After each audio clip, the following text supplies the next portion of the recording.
Baik, assalamualaikum warahmatullahi wabarakatuh. Jadi kami kelompok 3 akan menjelaskan tentang depreciation, impairment, dan depletion.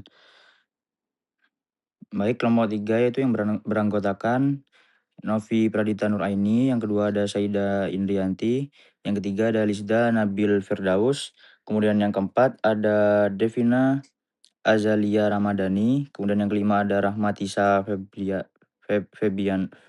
Febiana, kemudian yang terakhir yaitu saya sendiri, yaitu Abrar Rabbani.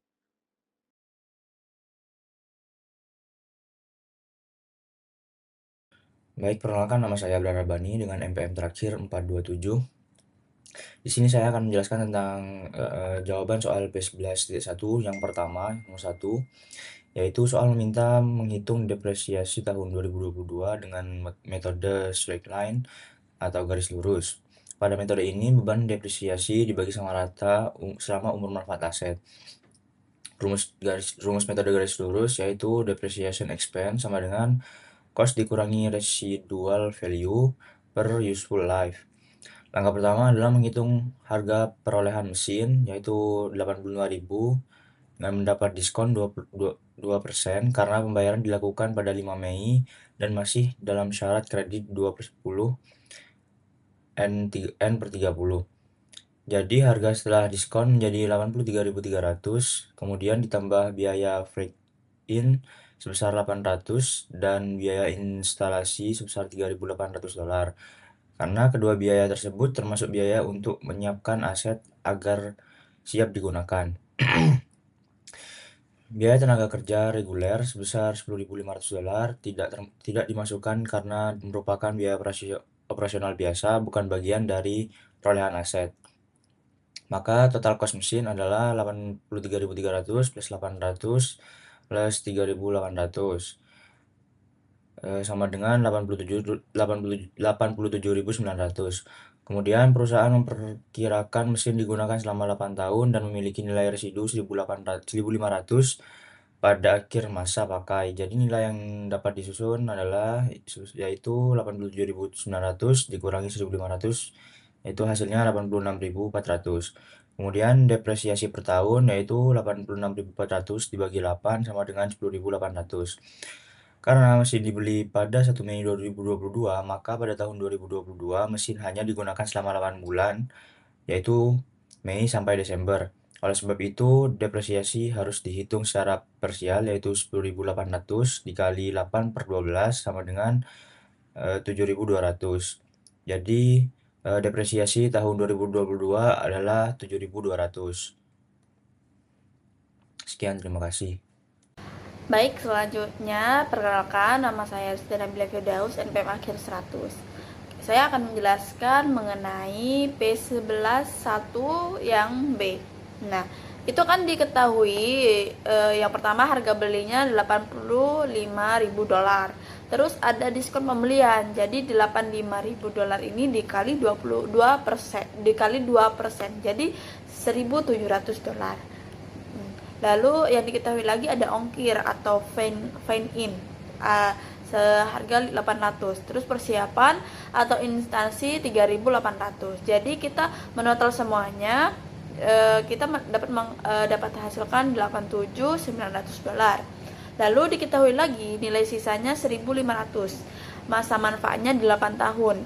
Depreciable base 87 total tadi dikurangin dengan nilai sisa 1.500, jadi hasilnya 86.400. Jadi jumlah angka tahun 36. Kenapa saya bisa dapat 36? Tadi kayak umur manfaat 8 tahun dikali 2, jadi kita dapat 36. Yang pertama, tahun manfaat 1 dari Mei 2022 sampai April 2023. Jadi 8 dibagi 36. Yang tahun manfaat 2 dari Mei 2023 sampai April 2024. Jadi 7 dibagi 36. Nah, beban penyusutan 2023 adalah Januari sampai April. Jadi 86400 dikali 8 per 36 dikali 4 per 12. Hasilnya 6400. Mei sampai ke Desember 86400 dikali 7 per 36 dikali 8 per 12, hasilnya 11.200. Jadi total depresiasi 2023 adalah $6.400 ditambah $1.200, hasilnya 17.600. Lanjut ke soal berikutnya, kita diminta untuk menghitung menggunakan double declining balance method untuk tahun 2022. Langkah pertama, kita menghitung cost mesinnya. Harga mesin sama dengan $85.000, break-in sama dengan $800, preparation and installation sama dengan $3.800. Biaya tenaga kerja produksi tidak dikapitalisasi karena merupakan biaya operasional biasa. Jadi untuk biaya sendiri sama dengan $85.000 ditambah dengan 800 ditambah dengan 3.800 sama dengan 89.600. Langkah kedua, kita menentukan tarif DDP. Umur manfaat yang digunakan perusahaan itu sama dengan 8 tahun. Maka tarif strike lane-nya sama dengan 1/8 sama dengan 12,5%. Sedangkan tarif double declining-nya itu sama dengan 12,5% dikalikan dengan 2 sama dengan 35%. Lalu langkah yang ketiga, kita menghitung depresiasi tahun 2022. Nah, karena mesin dibeli pada 1 Mei 2022, maka pemakaiannya itu selama 8 bulan, yaitu Mei hingga bulan Desember. Maka depresiasi tahunan sama dengan 89.600 kita kalikan 25% sama dengan 22.400. Maka depresiasi tahun 2022 adalah 22.400 kali 8 per 12 sama dengan $14,933. Dan berikut gambar Baik, kenalkan nama saya Abrar Rabbani dengan NPM terakhir 427. Di sini saya akan menjelaskan jawaban P11.1 yang B, yaitu jawabannya metode depresiasi yang direkomendasikan adalah metode garis lurus atau straight line method, karena metode ini membebankan depresiasi secara merata setiap tahun selama umur manfaat aset. Beban depresiasi pada tahun-tahun awal lebih rendah dibanding metode percepatan seperti SDD dan DDB. Oleh karena itu, metode ini cocok bagi perusahaan baru yang produksi dan penjualannya belum optimal pada tahun-tahun awal. Sekian, terima kasih. Perkenalkan, saya Saida Indrianti dengan NPM akhir 076. Jadi di sini saya akan membacakan soal P11.2 terlebih dahulu. Jadi, biaya peralatan yang dibeli oleh Carleston SA pada tanggal 1 Juni 2022 adalah 89.000. Diperkirakan mesin tersebut akan memiliki nilai residu 5.000 pada akhir masa manfaatnya. Masa manfaatnya diperkirakan 7 tahun, total jam kerja diperkirakan 42.000 jam, dan total produksi diperkirakan 525.000 unit. Selama tahun 2022, mesin dioperasikan selama 6.000 jam dan memproduksi 55.000 unit. Selama tahun 2023, mesin dioperasikan selama 5.500 jam dan memproduksi 48.000 unit. Hitung beban penyusutan mesin untuk tahun yang berakhir 31 Desember 2022 dan tahun yang berakhir 31 Desember 2023 menggunakan beberapa metode berikut. Yang pertama, garis lurus atau straight line, lalu unit output atau units of output, lalu jam kerja atau working hours, lalu jumlah angka tahun atau sum of the years digits, lalu yang terakhir saldo menurun atau declining balance dengan tarif 2 kali garis lurus. Yang pertama, saya akan menjawab pertanyaan yang A dengan menggunakan metode garis lurus. Nah, penyusutan metode garis lurus per tahun dihitung dari harga perolehan 89.000 dikurangi nilai residu 5.000, lalu dibagi umur manfaat 7 tahun, hasilnya 12.000 per tahun penuh. Karena mesin dibeli tanggal 1 Juni 2022, maka penyusutan tahun 2022 hanya untuk 7 bulan, yaitu dari bulan Juni sampai Desember.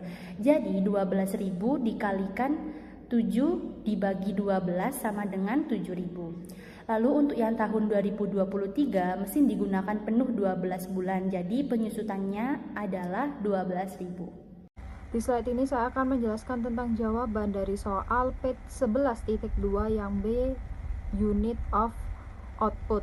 Jadi di sini diketahui cost-nya itu 89.000 residual value atau nilai residu 5.000, total estimate unit 525.000, hasil produksi tahun 2022 55.000, dan hasil produksi tahun 2023 48.000. Dan ditanya di sini adalah depreciation expense dengan metode unit of output.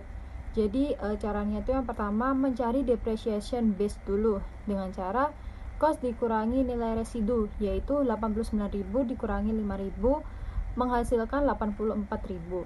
Setelah mengetahui depreciation base, kita mencari annual depreciation dengan rumus depreciation base dibagi total estimate unit, yaitu 84.000 dibagi 525.000 yang menghasilkan 0,16.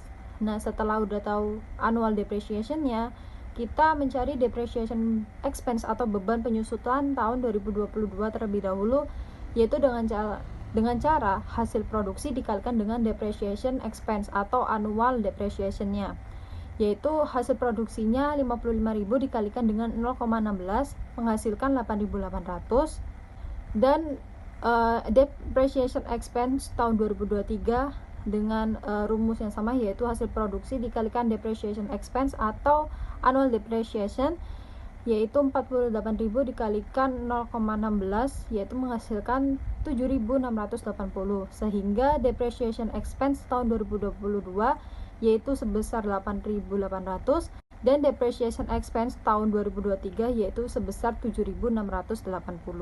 Untuk jawaban yang C, D, dan E akan dijelaskan oleh rekan saya. Untuk metode selanjutnya, yaitu menggunakan working hours method atau metode jam kerja. Tarif penyusutan per jam kerja dihitung dari 89.000 dikurangi 5.000 lalu dibagi total estimasi jam kerja 42.000 jam. Hasilnya adalah 2 per jam. Tahun 2022 mesin dipakai selama 6.000 jam, maka penyusutannya adalah 6.000 dikalikan 2 yaitu 12.000. Tahun 2023 mesin dipakai selama 5.500 jam, maka penyusutannya adalah 5.500 dikalikan 2 yaitu 11.000.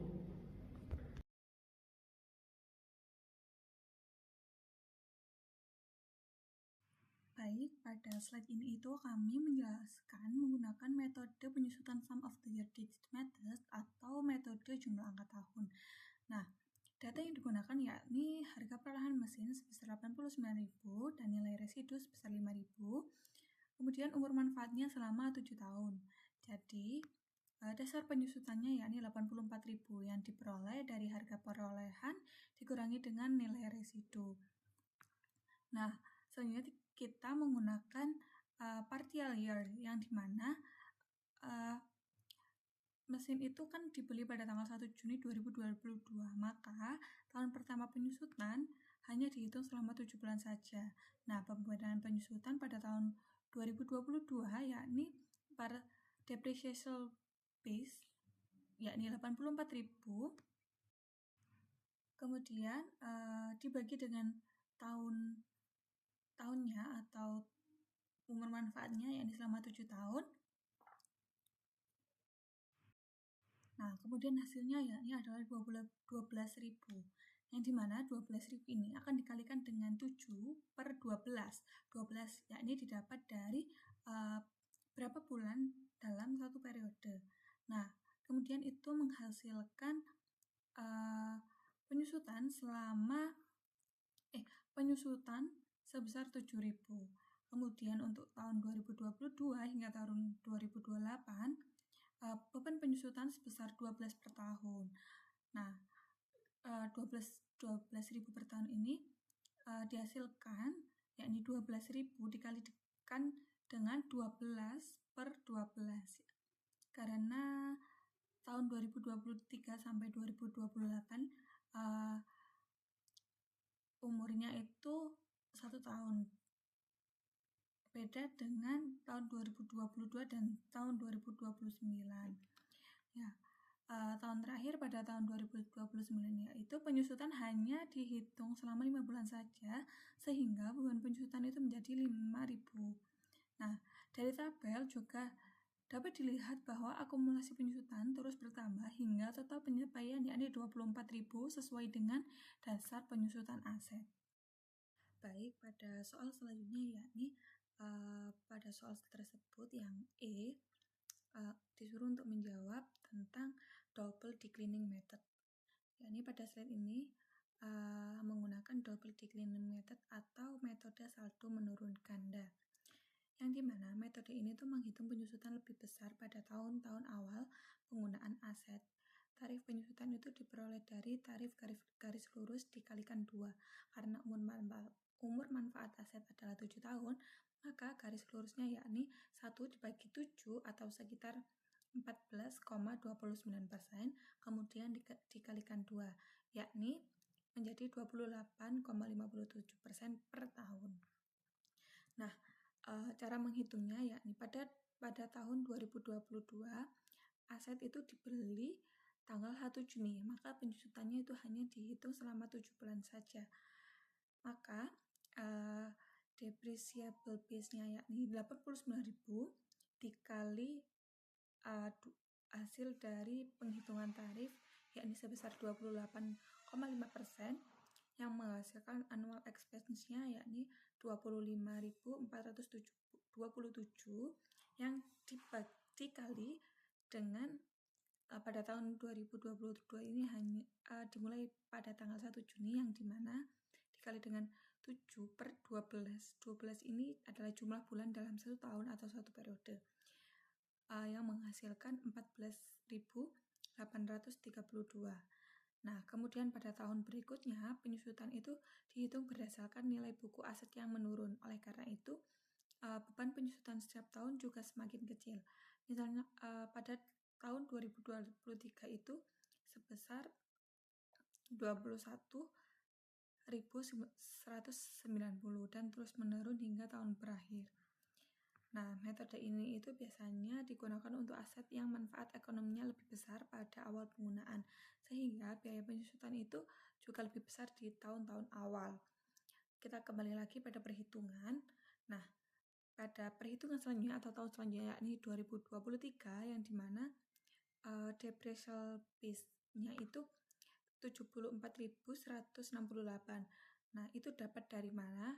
Dapat dari depreciable base-nya yakni pada tahun 2022 yakni 89.000 dikurangi dengan current year expense yakni 14.832. Nah, hasilnya itu ditaruh pada depreciable base yakni depreciable base tahun 2023. Begitupun seterusnya hingga tahun 2029, seperti itu. Kita lanjut ke soal depresi. PT Bara Mineral membeli area tambang batubara pada tanggal 1 Januari 2025 dengan informasi sebagai berikut. Harga pembelian tambang sama dengan 8.500 juta rupiah, biaya eksplorasi 750 juta rupiah, biaya pengembangan tambang 1.250 juta rupiah, nilai residu tanah setelah tambang selesai digunakan sebesar 500 juta rupiah, estimasi kandungan batubara sama dengan 2 juta ton. Nah, pada tahun 2025, perusahaan berhasil menambang 320.000 ton batubara dan menjual 280 ton. Kita diminta untuk yang pertama menghitung total depletable cost, kedua kita menghitung tarif depresi per ton, ketiga kita menghitung beban depresi tahun 2025, dan keempat kita buat jurnal untuk mencatat beban depresi tahun 2025. Nah, pada permintaan pertama kita akan menghitung total depletable cost terlebih dahulu. Untuk rumusnya sendiri, depletable cost sama dengan harga pembelian ditambah dengan biaya eksplorasi ditambah dengan biaya pengembangan lalu dikurangi dengan nilai residu. Maka Rp 8.500 juta rupiah ditambah 750 juta rupiah ditambah 1.250 juta rupiah kita kurangkan dengan 500 juta rupiah. Hasilnya adalah 10 miliar rupiah. Kemudian permintaan kedua, kita menghitung tarif depresi per tonnya sendiri. Untuk rumusnya sendiri, tarif depresi per ton sama dengan depreciable cost dibagi estimasi kandungan tambang. Maka Rp 10 miliar rupiah kita bagi dengan 2000 ton, maka hasilnya per tonnya adalah Rp5.000. Lalu yang ketiga, kita menghitung beban depresi tahun 2025. Beban depresi sama dengan jumlah ton yang ditambang, kita kalikan dengan tarif depresi per tonnya. Maka 320.000 ton kita kalikan dengan 5.000, hasilnya adalah 1.600.000.000. Lalu yang keempat, kita buat jurnal beban depresi tahun 2025. Nah, untuk jurnal sendiri, beban depresi itu di bagian kredit sebesar 1.600.000.000 rupiah, sementara akumulasi depresi di bagian kredit sebesar 1.600.000.000 rupiah juga.